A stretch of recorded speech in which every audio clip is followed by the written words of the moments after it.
If you're seeing that your employee engagement's inconsistent, especially spotty throughout the organization, you probably can tell there's legacy culture that you are battling. You're probably going to be dropped into this kind of a situation sometime in your professional life. What do you do when you're met with this? You just blow it all up. You just come in guns blazing and you dismantle the whole institution.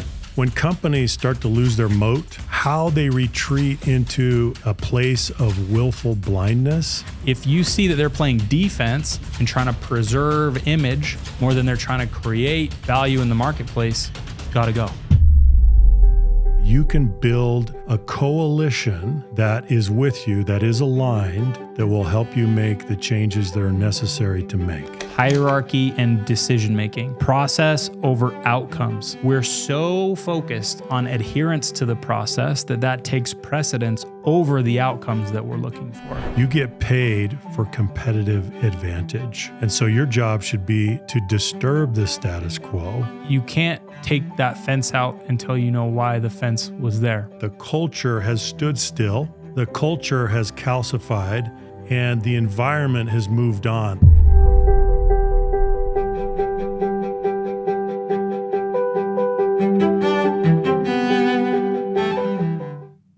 Stop, look, and listen. That's what you do when you're met with a legacy culture. That's also what you do when you cross the road. They're not too dissimilar. That's true. It was interesting that was emergent. What's a one-liner that I can use at the beginning of the episode? Hey, that's pretty good. Hey, well, it worked out. It works. So that's what we're going to talk about today. Yeah. Crossing the road, being met with a legacy culture. Yeah. You stop, look, and listen, and then you get to work. Uh-huh. Tim, have you ever seen or been in a legacy culture? Yeah, all around us. We live in legacy cultures. We create legacy cultures. Yes. Tell me everywhere. More. Tell me more about it. Okay. Well, let's talk a little bit about the nature of culture. Culture naturally hardens. It calcifies. It fossilizes. For example, think about, so listeners, viewers out there, think about your team. Think about the attitudes, the beliefs, the assumptions. What happens to those over time? They become orthodoxy, which means now it's a little more strongly held, and they keep going until they harden into dogma. Now, that's a strong word, but what do we mean? So the assumption, for example, let's just take an assumption. We start with an assumption. It becomes orthodoxy, it hardens into dogma. By the time it does that, it takes on the status of a fact. So an assumption, over time, we treat it as a fact. Is that dangerous? It's very dangerous. We lose our adaptive capacity. Think about what's happening. We lose our agility. We're not open-minded. We are not collaborating. So you can see the liability that comes with that process. Now, that's not always going to be true, but what always will be true is that the culture is going to settle in. You're going to move into a state of equilibrium, and there is going to be some calcification, and that can get in the way. It can get in the way. So there's an overview of how culture behaves. Well, let's define legacy culture. Sure. A legacy culture is an entrenched set of values, norms, and behaviors that have defined an organization for years, but may no longer align with its evolving goals. So a legacy culture is characterized, you might say, by someone saying, well, we've always done it this way. Mm-hmm. If you've ever heard we've always done it this way, subscribe. You have to. Yeah. When's the first time you were met with a culture and thought, oh, this is interesting. This is definitely a legacy culture. Mm-hmm. Well, there's a kind of a pejorative definition of legacy culture, right? Legacy culture means the culture you inherit, the culture that exists, the incumbent culture, the culture that is there. But when we say legacy culture, there's kind of a negative connotation to that. We're thinking about the liabilities.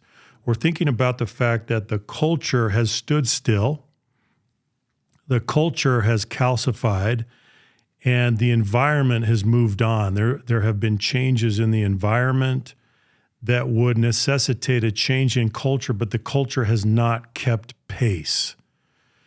It's behind, it's outdated, it's antiquated, it's outmoded, it's not doing the job that we need it to do. I think that's what we're saying. Here are a few symptoms that you can look at to diagnose whether or not you're in a legacy culture. Number one is resistance to change. This characterizes almost every legacy culture. It's so entrenched that we feel pushback immediately when we try to suggest something new. Hierarchy and decision-making. Legacy cultures are going to be more hierarchical by nature. Decision-making is going to happen in a more concentrated way, and it's going to be slower. Process over outcomes. We're so focused on adherence to the process that takes precedence over the outcomes that we're looking for. When you start to go after a certain outcome and you're hung up in process, another symptom that you're in a legacy culture. Junior, it gets to the point where the process becomes proxy for the goal. It almost replaces the goal. Yeah, we did the process. Yeah.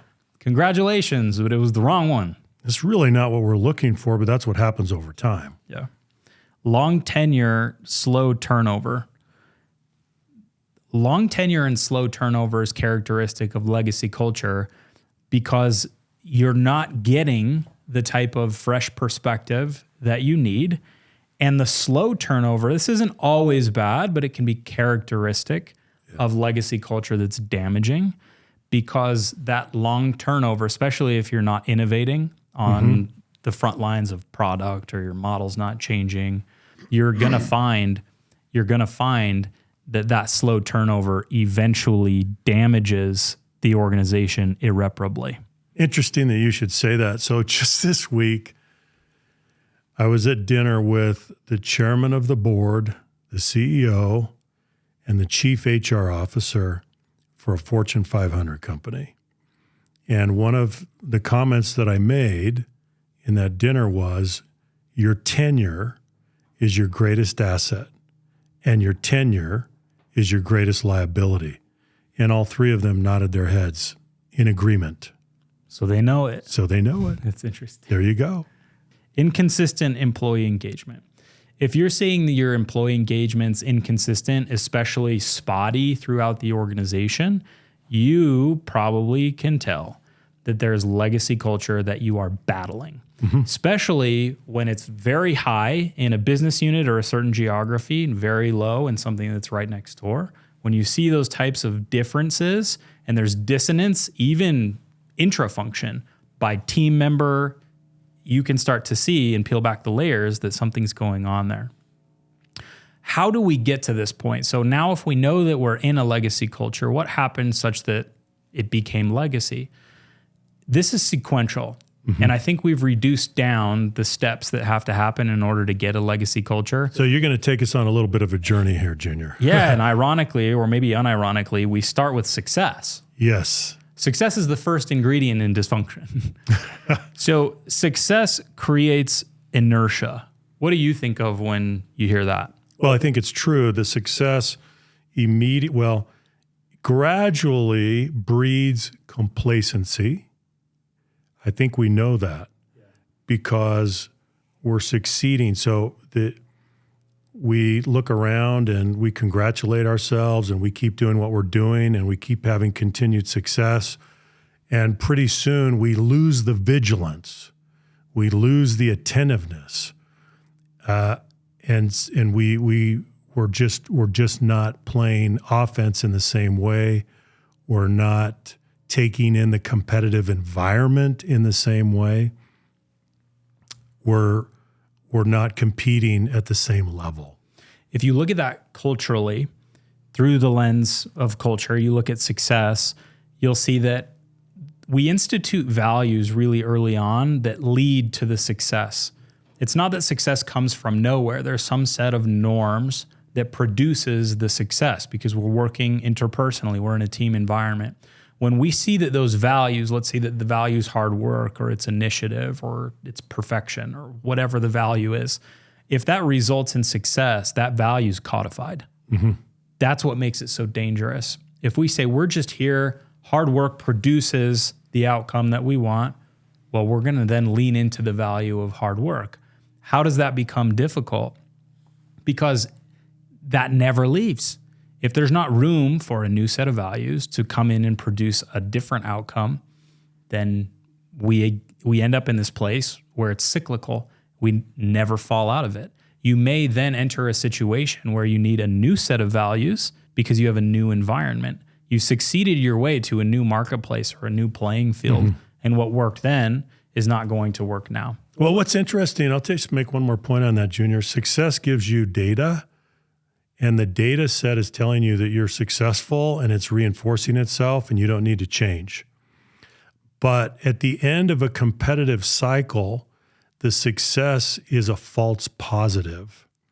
You're succeeding at the tail end of a competitive cycle, and you're not paying attention to what else is going on around you. You don't have the contextual understanding that you need.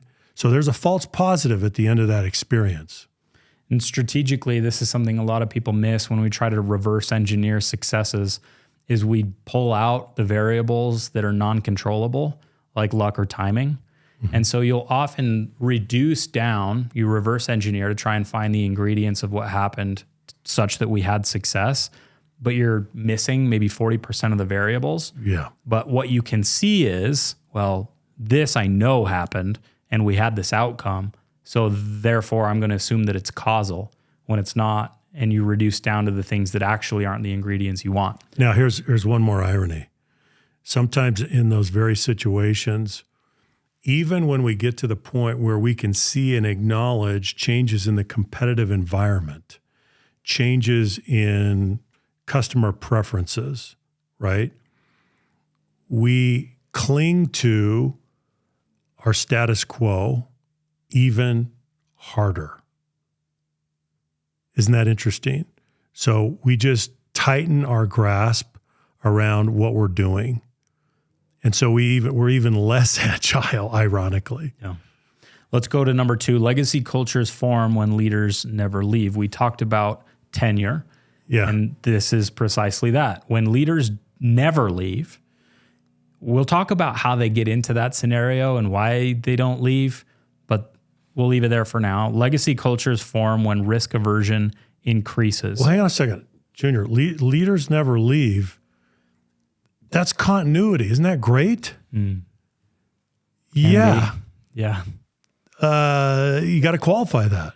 So it provides the continuity, it provides the consistency, but again, it's entrenched.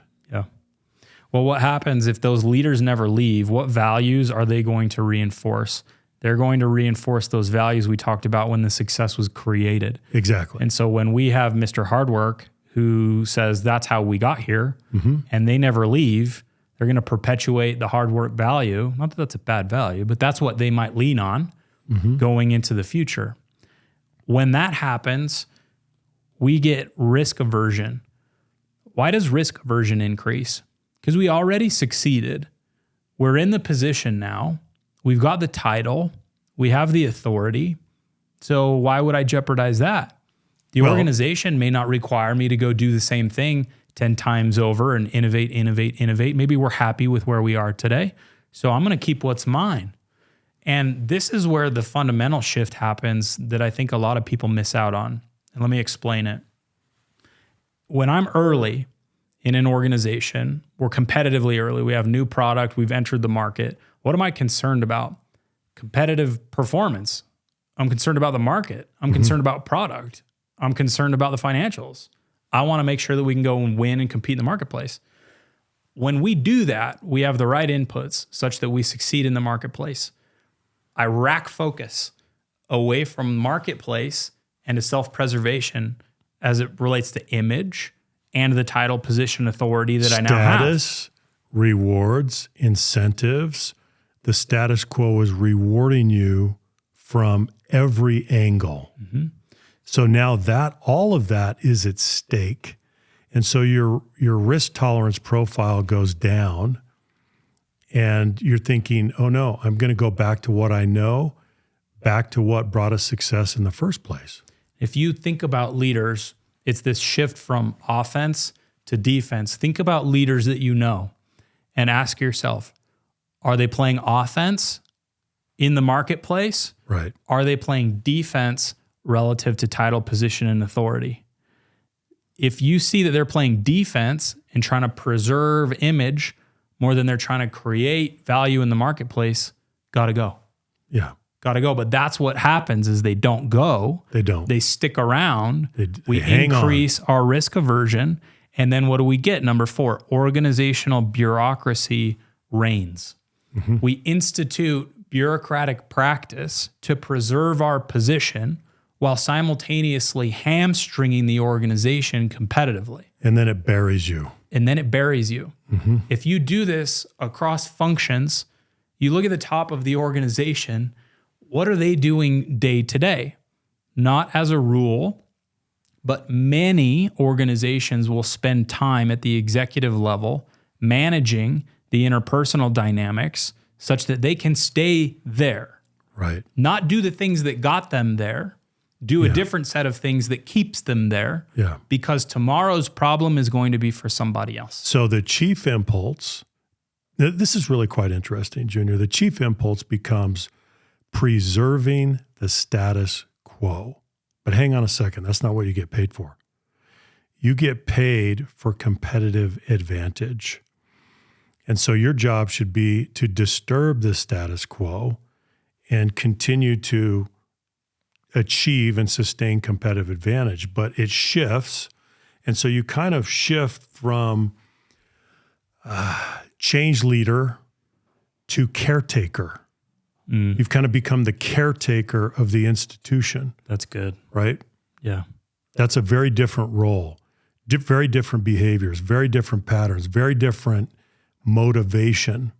Yeah, that's an interesting reflection opportunity. Am I a caretaker? Mm-hmm. If I'm a caretaker, I need to leave the caretaker's You need quarters. to leave. Yeah. We got to go and contribute. You're putting the entire organization in danger, but it's the Hemingway pattern, right, Junior? It's going to be gradually and then suddenly that you lose your relevance. But make no mistake, it's happening. If you've shifted into a caretaker role and you're preserving the status quo and you're not disturbing it, and you've really lost that competitiveness and that vigilance, you're in trouble. It's often hard to see where you are, though, in the degradation of your competitive advantage and your relevance. It's hard to see, right? Where am I? Oh, I think I'm fine. I think we're doing fine for a long time, when maybe the opposite is the case. Well, often with long tenure comes insulation. Uh-huh. You become insulated from the market. You become insulated from competition. And so it's easier to hide. And when you hide, there becomes even more incentive for you to stay hiding because you don't want to be found out. Mm-hmm. If you're forced to leave your organization and go and find somewhere else to be and compete, the chances are you're not going to do very well if you've been hiding. That's why this becomes more and more dangerous over time, because if you've been doing that for 5 years, you're not going to go and compete in the marketplace. You're going to go get stomped on. Right. So you're just going to hide in your cave and hope that no one finds you out. And what are you going to do to put up your fence and your moat? Yeah. Not competitively, but interpersonally. We're going to institute bureaucracy and anything in self-preservation. Yeah. So you can see why this becomes problematic competitively for an organization, because they can't. I'm amazed at how when companies start to lose their moat, right? So it starts to get narrow and it starts to get shallow, how they retreat into a place of willful blindness. And they're looking at the lag indicators. The lag indicators are market share, profitability, all those financial measures. And even those are receding and they're still hanging on. Yeah. They're still in denial. They're still preserving the status quo. Yeah. It's fascinating. Willful blindness. Well, it's like the "it's fine" meme where everything's on fire and he's just like, "It's fine," right? Yeah. There's a lot of that There's that a goes lot of on that. in organizations. It does. So number 5, you lose external perspective. We talked about this in a recent episode where fear breaks the feedback loop, and that's what this alludes to. You lose external perspective when you're so focused on what's going on right in front of you to protect image. Yeah. And so when your head's down and you're only interested in what's right in front of you as it relates to reputation, you lose competitive information, you lose product information, you lose your perspective inside your own organization. I've seen that before where cross-functionally they have no idea what's going on. Someone will come into a meeting and talk about some initiative and I have no idea. It's true, Junior. Confirmation bias is on steroids. Yeah. Where you literally you're taking in the evidence, the support that you want. You're dismissing everything else, and you're blocking the feedback that you need. You're operating on an old set of assumptions that have become dogma. Watch out. So what are the consequences of what we've talked about so far? The inability to innovate, that should be obvious. Talent drain, that should be obvious. And customer disconnect, which should be obvious, but might be a little less so. Do you think that you're focused on your customers when you're managing internally for your own status? No, that's the last thing on your mind, right? That's true in for-profit institutions. It's certainly true in government. Like, are you concerned about the constituency or are you concerned about maintaining where we are? You can see how these incentives work regardless of the organization. It doesn't matter the type of organization. Anywhere there are humans, we're subject to this. I think the pattern is that you're going to become more transactional regardless of where you start from. Yeah. So you may hear all of this context setting and think, well, what do you do when you're met with this? You just blow it all up. You just come in guns blazing and you dismantle the whole institution. The whole legacy culture. You rip it down to the studs and you just go for it. Yeah. There's a time for that. Yeah. But what did we say at the very beginning? Stop, look, and listen. So number 1, stop. Number 2, look. Number 3, listen. Before you pull out the sledgehammer and the crowbar And begin the demo. You have to figure out what's going on. You have to take inventory. You have to open the aperture, take it all in, and get good information before you do anything. Right. What do you think about that? I completely agree, because inevitably in your legacy culture, you're going to have some assets that you need to hang on to that are durable, that will serve you well as you go forward. And so you've got to be able to understand the culture really well. You're going to have to be very careful as you assess that, and then as you think about changes that you need to make. I'm going to share a quote from G.K. Chesterton. I don't see the use of this. Let us clear it away. Talking about a fence they find, which someone representing the status quo responds, if you don't see the use of it, I certainly won't let you clear it away. Go away and think. Then, when you can come back and tell me that you do see the use of it, I may allow you to destroy it. Yeah. So the traveler comes across the fence and says, well, We don't need that. don't need this here. Especially not here. Yeah. Sledgehammer and crowbar. Yeah, take it out. Take it out. You can't take that fence out until you know why the fence was there. Yep. This pertains to legacy culture because, as you said, there are some assets that are in there. There are some things that might be hiding. There are some maybe what appears to be a bureaucratic process is there for a really good reason. And when you go in and you blow that up, maybe there is an unintended outcome that is really bad. And your likelihood of success, I'm interested in your perspective on this. Your likelihood of success going in too aggressive, it goes down because you'll get pushed out too early for you to make meaningful contribution. So you may be right on, but you don't understand the players, you don't understand the landscape or the political situation well enough to go and do what would really be meaningful. This is where a lot of well-intended people get hung up, because they'll see the dysfunction and they immediately want to go at it at the throat, not realizing that they have to be a little bit more tactful and play the longer game if you're going to get anything done. That's true. They'll come in as a wrecking crew, and it's not going to go well. Plus, Junior, I think we need to acknowledge that when you go into a legacy culture, you've got to give due deference to history. You've got to respect the institution, respect the people, respect what they've accomplished. That means that you have to understand it. So you've got to go to school, and you've got to gain the contextual understanding that is probably going to take longer than you think it will. There may be some things that are very evident, very obvious from the beginning. Okay, fine. But stay with it a little longer. There's more to it. There are layers. There is nuance that you've got to understand to be able to do this right. Not only that, there's an informal power structure. There's an informal network.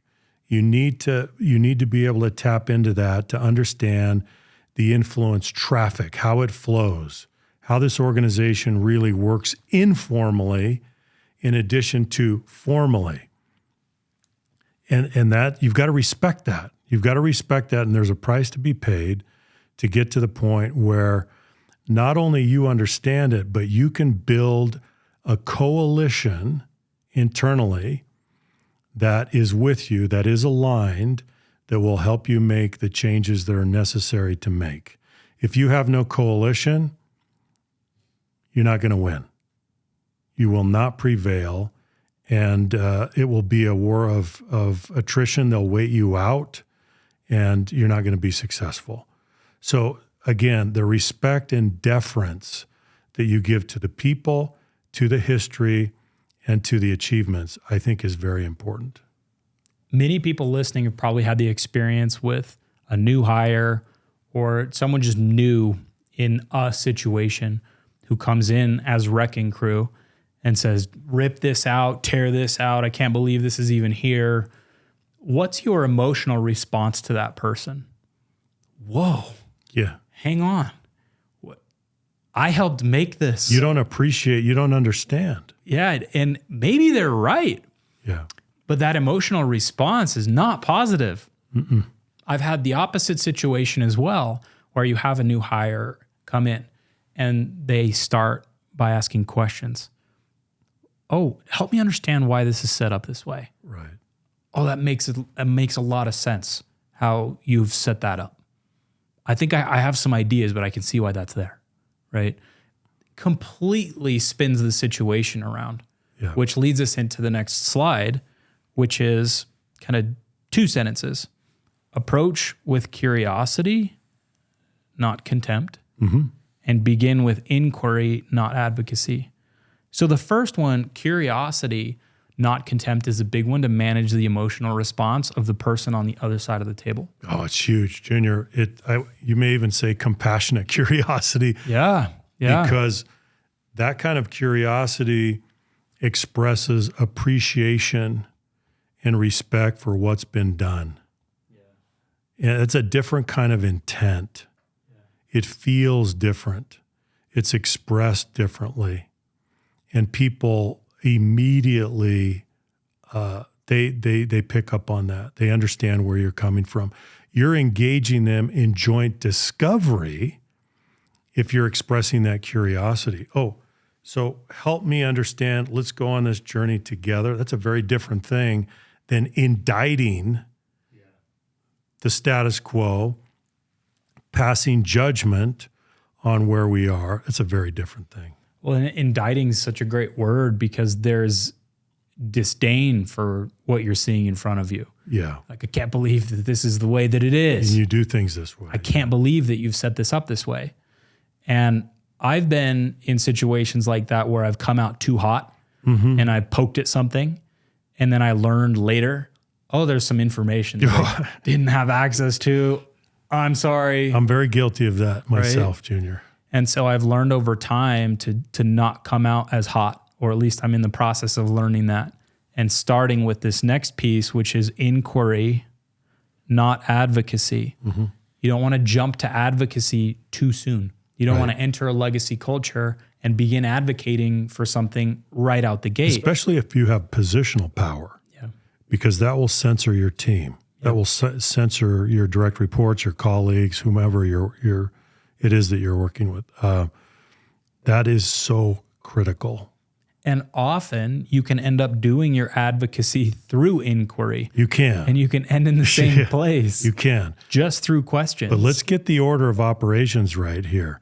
Inquiry first. And it's got to be real. It's got to be done in good faith. It's got to be genuine. And then we can, at the appropriate time, we will synthesize our findings, our point of view, and we'll advocate a course of action. Okay, fine. But let's make sure we do that right. I'll also say that one positive consequence of doing it this way is you're tapping into the intellect and the problem-solving capacity of everybody that's there. And you're not assuming the role of all-knowing, right? I'm not this omniscient figure who comes in with all the answers and just advocates. I'm assuming that you all have the answers or can help me figure it out. Yes. And so in an advocacy statement might be, well, we need to implement this and do this way. Inquiry might be, so what do you think would happen if we just left everything alone? Right. Right. Yeah. It's very different. So different. It feels so different. If you are the one it's not on the imperial, receiving end. Junior, it's not imperial. Yeah. That's a word that I like to use a lot because it's not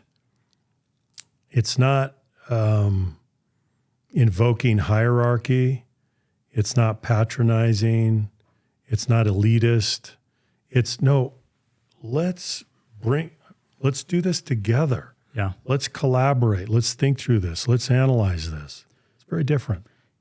And here's a little tidbit for how to spot the best leaders and also the smartest people.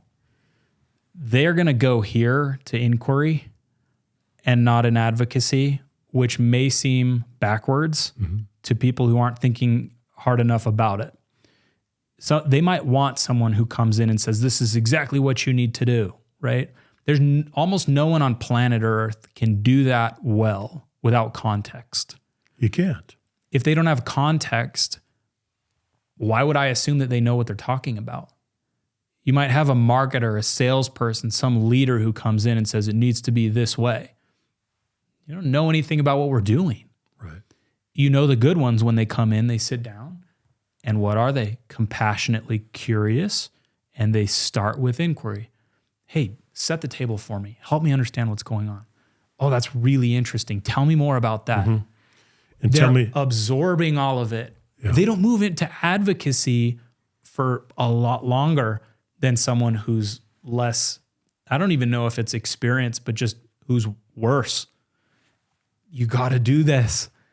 If you aspire to become a good leader, as I think we all do, this is one of those most basic things that we need to get right. It really is. Well, Tim, as we wrap up today, what are your final thoughts?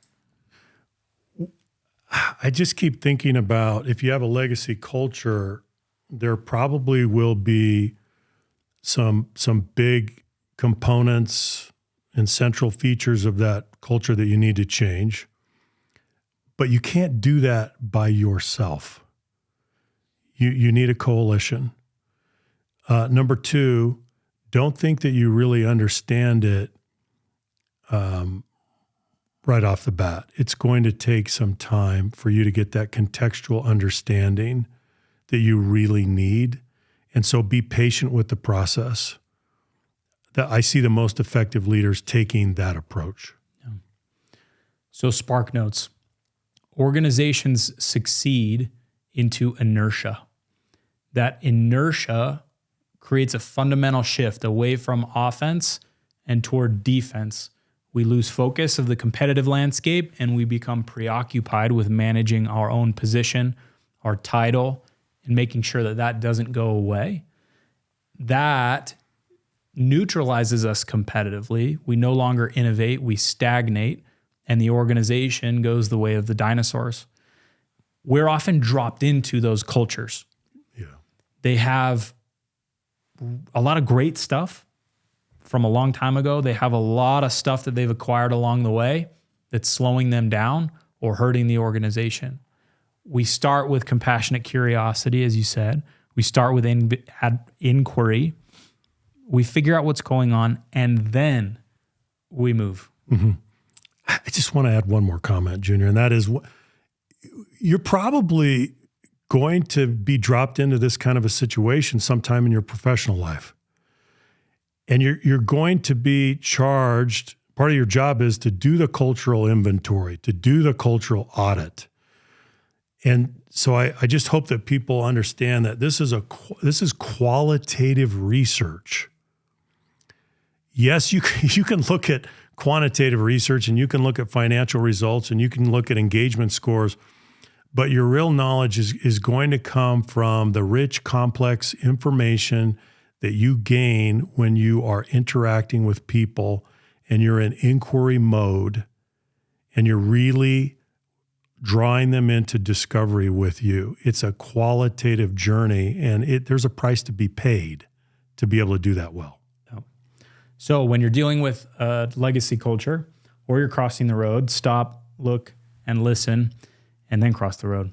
If you like today's episode, let us know. We'd like to know what about the episode was your favorite part. Leave us a comment below, share with a friend, and subscribe if you haven't already. With that, we will say see you next time. Bye-bye, everybody. Take care.